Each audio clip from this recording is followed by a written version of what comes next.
Good morning, students. Today's topic is the continuation of chapter number 8, Women, Caste and Reforms from History.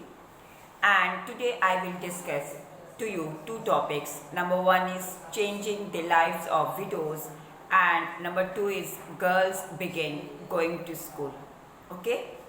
So students, in my previous explanation, as I told you about the work of Raja Ram Mohan Rai, who was very keen to spread the knowledge of Western education in all over the country, and also they wanted to change the life of widows and the practice of sati. Okay? So students, today's topic number one is the continuation of that topic, changing the lives of widows. So students, Raja Ram Mohan Rai was moved by the problems related to the widows who were faced in their lives. That's why he started many campaign and movement against the practice of sati in many parts of India. Okay?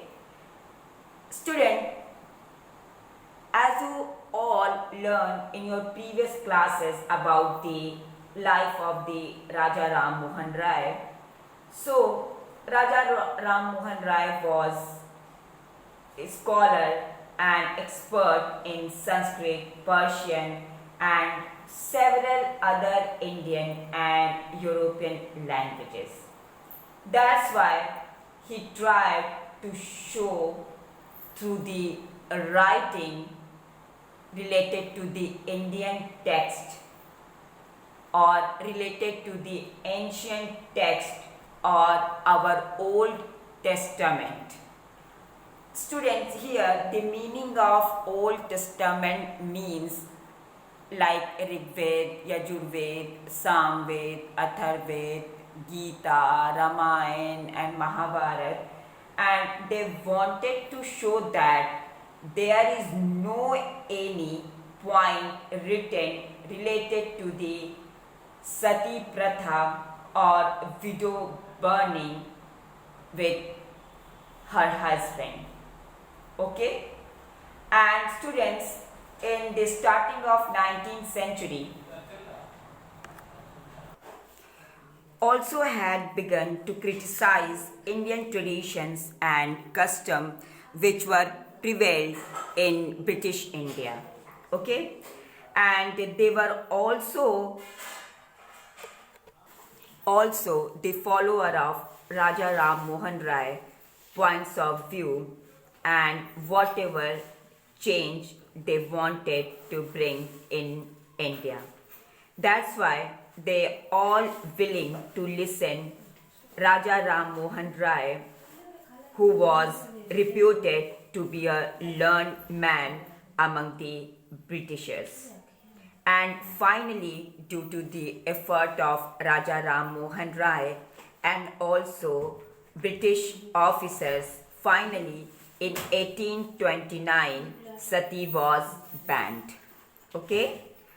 So students, whatever strategy adopted by Raja Ram Mohan Rai were used by many other reformers as well as, and they wished to challenge a practice that seemed harmful, and also they tried to find a verse or a sentence, whatever written in the ancient sacred text or our Old Testament that supported their point of view. So finally, many reformers like Raja Ram Mohan Rai and others suggested that practice as it existed at present was against early tradition, and there were no any sentence written in our sacred text or our sacred books related to the practice of sati. Alright, it means finally Raja Ram Mohan Rai and other reformers were successful to stop sati practice with the help of ancient texts. Thus, the knowledge of ancient texts helped the reformers promote new law. Okay? After that, one of the most famous reformers among all the reformers, who was Ishwar Chand Vidyasagar, also used and learned the ancient texts to suggest that widows also could marry. And also he suggested that whatever British policy adopted by British official to stop sati practice, and also they adopted a strategy whatever related to the law which was passed by the British officials in 1856 to stop widow burning, and also British government passed law in 1856 for widow remarriage. It means finally all reformers were successful for widow remarriage, or widow also can remarriage. And those who were against the remarriage of widows opposed the Vidyasagar and also boycotted him from society and from the debates and discussions meetings. All right. And after that, finally, by the second half of the 19th century, the movement in favor of widow remarriage is spread in many parts of India, and this widow remarriage movement also spread in the Telugu speaking areas of Madras presidency, and another reformers who were famous among the many reformers of India, who was Veer Salingam Pantulu, formed an association especially for widow remarriage, and as well as same time in northern part of India, Swami Dayanand Saraswati founded the Reform Association, which were also called or known as Arya Samaj, also supported widow remarriage. Okay. So students, after the reformation and movement, whatever started by the reformers like Ishwar Chand Vidyasagar and Veer Salingam Pantulu and Raja Ram Mohan Rai, widows who actually remarried remained low, because who married were not easily accepted by the Indian society, and also conservative groups continued to oppose the new law whatever implemented by the Britishers and Ishwar Chand Vidyasagar for the widow remarriage. Okay, all right. But anyhow, all these were successful about their ambition and aim related to the women reformation. All right. So students, after that your next topic is girls begin going to school.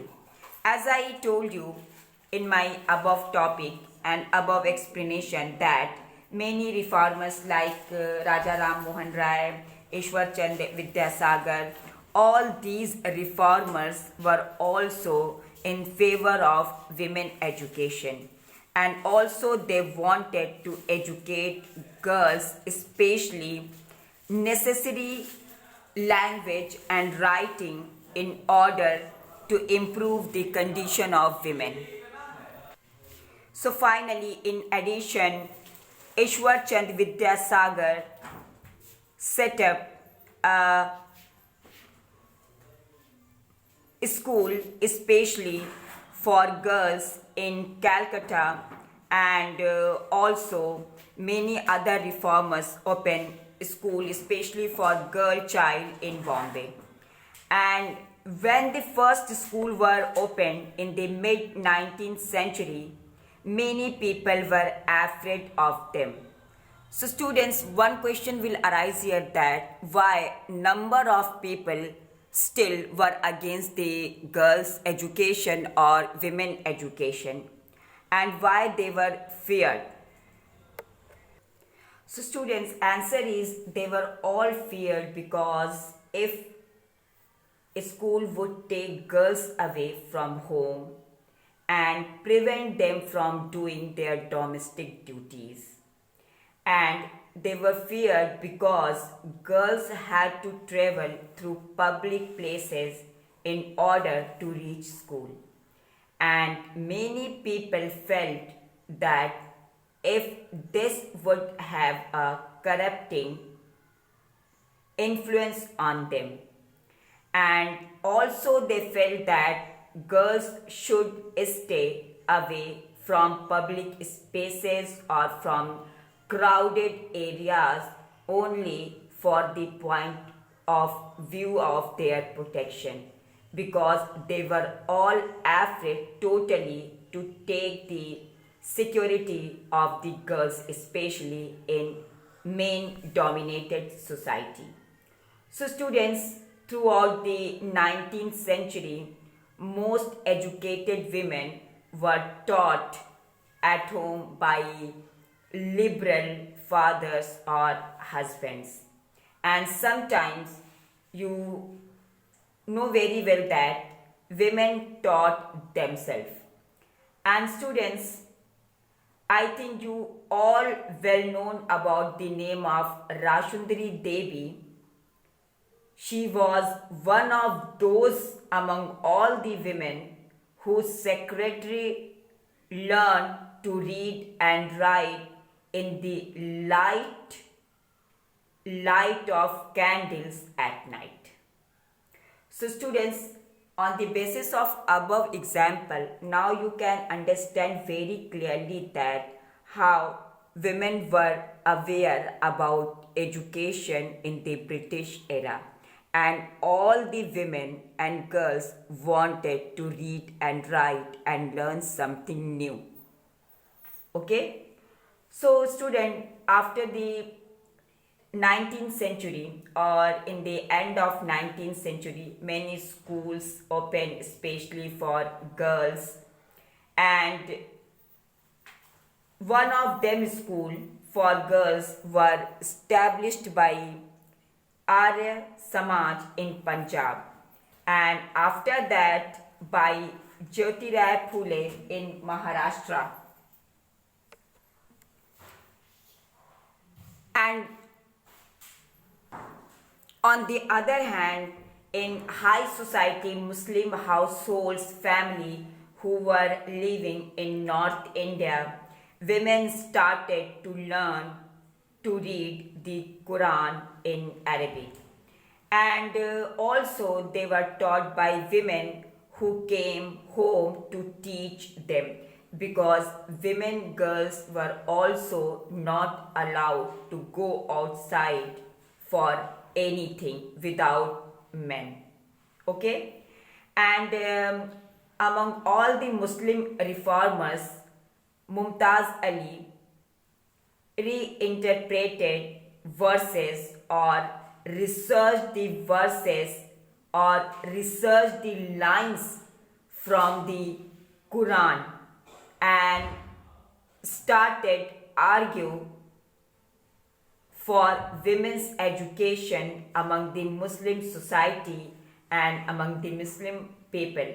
And she said that there is no any lines written in Quran that is women are not allowed to read and write. Alright?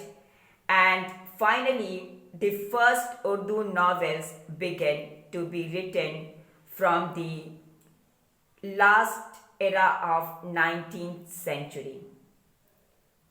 And students, on the basis of above example related to the Muslims and Hindus, now you can understand that with the effort of some reformers, how women encouraged to read, write about religion and domestic course, and after that they also started to learn different language which were used by the people in British India. Alright, so students, for today that's all. In my next explanation I will discuss with you women write about women, and after that caste and social reforms. Alright, thank you and have a nice day.